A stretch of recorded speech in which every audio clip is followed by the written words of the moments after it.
বউ বউ ওটা বাদ দাও।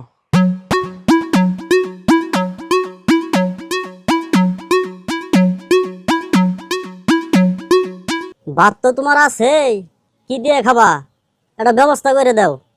বউ, আল্লাহ মানুষের মেলা ক্ষমতা দিছে, কিন্তু দেয় নাই ডিম পাড়ার ক্ষমতা।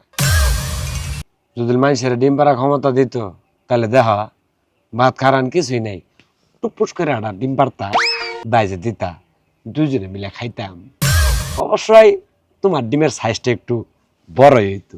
আমি ডিম পারমু, তুমি পারবা না? যাও কি কো, আমি হইতেছি মর্দ, আমি কি ডিম পাড়া আমু? আমার ডিম পাড়া ক্ষমতা আল্লাহ দিছে আমার। ওরে আমার মর্দ, ওরে বাবা রে, শেষ পর্যন্ত আমি ডিম পাইরে দিমু, তুমি ভাইজা খাবা। যান দে, যা। কামাই করে খাওয়ার মুরুত নাই, বয়ে ডিম পারবো, তুমি ভাইজা ভাত খাবা। যান দে।